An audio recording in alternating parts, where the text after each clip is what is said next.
Hello student, আসসালামু আলাইকুম সবাইকে। আজকে আমরা দশমিক সংখ্যা থেকে অক্টাল সংখ্যায় রূপান্তর শিখব।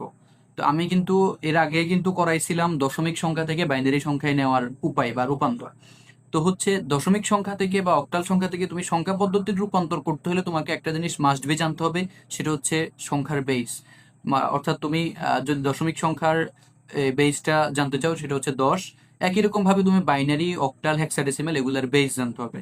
তো যেহেতু আমরা এখানে দশমিক এবং অক্টাল নিয়ে কাজ করব, তো এই দুইটা সংখ্যার বেস আমরা জেনে নিই। দশমিকের বেস দশমিকের বেস হচ্ছে 10, আর অক্টালের বেস হচ্ছে 8। এই দুইটা বেস দিয়ে আমরা এখন কাজ করব। বেস কিন্তু জানতেই হবে তোমাকে, সংখ্যা পদ্ধতির রূপান্তরের ক্ষেত্রে তোমাকে বেস কিন্তু জানতেই হবে। এখন আমরা এই বেসটা জানার পরে দশমিক থেকে অক্টালে নেওয়ার জন্য আমরা কি করব, এটা হচ্ছে পূর্ণাংশ। আমি অঙ্কটাকে তিনটা ভাগে ভাগ করেছি। একটা হচ্ছে পূর্ণাংশ, একটা ভগ্নাংশ, আর একটা পার্ট হচ্ছে তিনোটা সিস্টেম একসাথে। এখন হচ্ছে আমরা এই পূর্ণাংশের জন্য, মানে এটাকে যদি আমরা, এটা কিন্তু একটা পূর্ণাংশ। পূর্ণাংশ মানে কি, অর্থাৎ দশমিক দশমিক অংশটা দিয়ে আমরা এই পূর্ণাংশ আর ভগ্নাংশটা ভাগ করব। দশমিকের আগের অংশটা হচ্ছে পূর্ণাংশ, দশমিকের পরেরটা হচ্ছে ভগ্নাংশ। এখন এই যে এখানে কোনো দশমিক নেই, কারণ হচ্ছে এটা পূর্ণাংশ।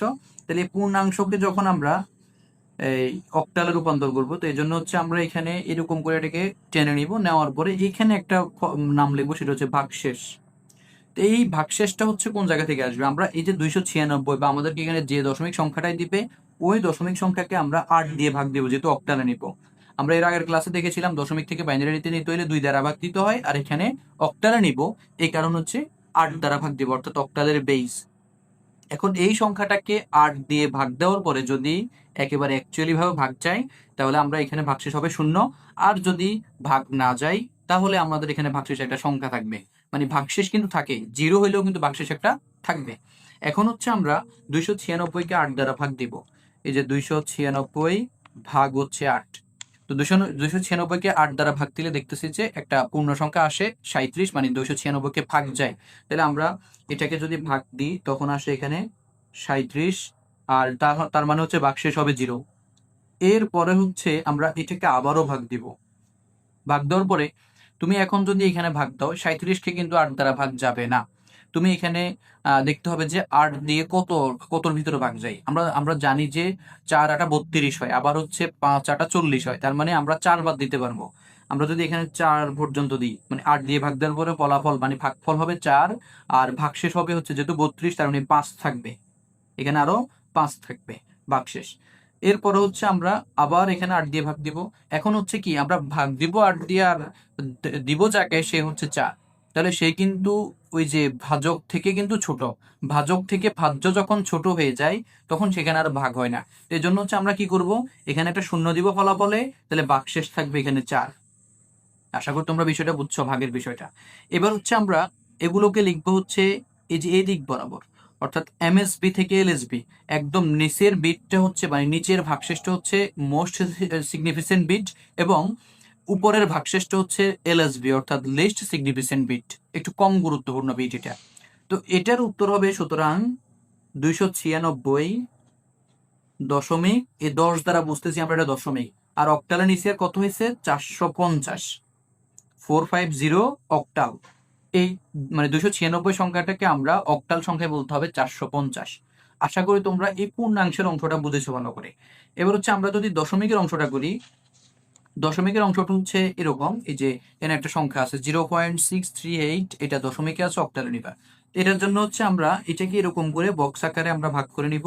এ পাশে লিখবো পূর্ণাংশ, অর্থাৎ আমরা যদি কোনো একটা সংখ্যাকে গুণ দিতে যাই, এখানে পূর্ণাংশের একটা অংশ আসে আগে, ওই যে দশমিকের আগের অংশ, আর এই পাশে হবে ভগ্নাংশ, মানে দশমিকের পরের অংশটা এখানে হবে। তো এখানে হচ্ছে আমাদের প্রথমেই 0 আছে, 0.638, যেটা প্রশ্নে আছে। দেখো পূর্ণাংশের পার্টটাকে আমরা করব কি, ভাগ, আর দশমিকের বা ভগ্নাংশের অংশটাকে আমরা করব গুণ, মানে এটাকে আমরা 8 দিয়ে গুণ দিব। তাহলে আমরা যদি এটাকে গুণ দিই, যে 0.638, এটাকে যদি আমরা 8 দিয়ে গুণ দিই, তাহলে হয় কত, 5.104। তাহলে 5 হবে এদিকে, আর 0.104 হবে এদিকে। এখন আমি তোমাদেরকে কিন্তু আগের ইয়েতে অর্থাৎ দশমিক থেকে বাইনারি যখন নিয়েছি তখন বলেছিলাম কতবার ভাগ দিব, তোমাদের একটা প্রশ্ন মনে থাকতে পারে যে কতবার ভাগ দিব আমরা। তো এখানে ভাগের ইয়েটা হচ্ছে তুমি মোটামুটি 3 বা 4 বার দিবা। আর যদি মনে করো যে মিলে গেছে, অর্থাৎ এই পাশে একটা পূর্ণাংশ সংখ্যা থাকবে, ওই পাশে সব জিরো হয়ে যাবে, এই যে ভগ্নাংশের অংশে কোনো সংখ্যা থাকবে না, ওই পাশে সব জিরো হয়ে যাবে, তখন তোমার ভাগের ব্যাপারটা শেষ হবে। তো এখন যেহেতু এখনো জিরো হয়নি, আমরা আরো একবার দিব। এটাকে যদি আমরা ভাগ দিই তাহলে এটা হবে যে 0.104 ইন্টু হচ্ছে 8, তাহলে এটা হয় হচ্ছে 0.832, তার মানে এটা হচ্ছে 0.832। আমরা আরো একবার ভাগ দিই 8, তাহলে 0.832 ইন্টু হচ্ছে 8 আবার দিব, এটা হয় 6.656, 6.656।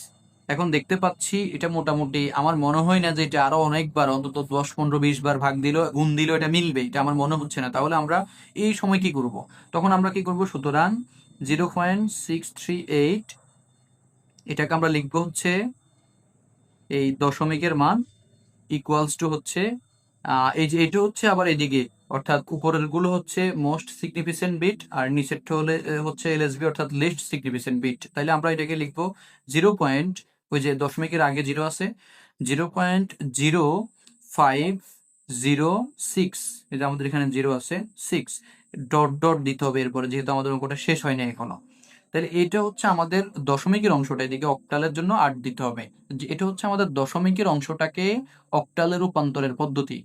তো এই জিনিসটা যদি আমাদেরকে কম্বাইন করে দেয়, অর্থাৎ দশমিকের আগের অংশ মানে পূর্ণাংশ দেয়, আবার হচ্ছে যদি দশমিকের অংশ দেয়, তখন আমরা কি করব, তখন আমরা এটাকে আলাদা আলাদা করে, অর্থাৎ তোমার এই যে এই অংশ অর্থাৎ 296 হচ্ছে পূর্ণাংশ, তো তোমাকে পূর্ণাংশের কাজটা আলাদা করে, অর্থাৎ পূর্ণাংশের ক্ষেত্রে এরকম করে লিখে আলাদা করে তুমি পূর্ণাংশের কাজটা করবে, আবার ওইটার জন্য উত্তরটা লিখবে। এরপরে ভগ্নাংশের, মানে এখানে আমরা আলাদা করে যে কাজটা করছি এটাকে তুমি তখন অ্যাডজাস্ট করে এরকম করে করবে, আবার ভগ্নাংশের ক্ষেত্রে এরকম করে লিখতে হবে, লিখে ওইটার কাজটা করবে, করার পরে একদম শেষে তুমি উত্তর লিখবে 296.638। এটা আছে দশমিকে, এটাকে অক্টালে নিলে হচ্ছে কত, দেখো আমাদের আগের অংশটা হয়েছে কত 450, মানে দশমিকের মানে ওই যে পূর্ণাংশের অংশ হয়েছে 450 আর ভগ্নাংশের অংশটা হয়েছে 0506। তাহলে 0506 যেহেতু এদিকে শেষ করতে পারি না, আমরা এদিকে ডট ডট দিয়ে এটাকে আমরা এদিকে ক্লোজ করবো, অর্থাৎ এটা অক্টালে গেছে। আশা করি তোমরা খুব ভালো করে এই জিনিসটা বুঝেছো যে কিভাবে দশমিক সংখ্যার একটা সংখ্যাকে কিভাবে অক্টাল সংখ্যায় রূপান্তর করতে হয়। তো তোমরা আরো কিছু প্র্যাকটিস করবে, প্র্যাকটিসের বিকল্প কিছু নেই, আরো কিছু অঙ্ক তোমরা প্র্যাকটিস করবে দশমিক থেকে অক্টালে নেওয়ার। তো ভালো থাকবে সবাই, সালাম আলাইকুম।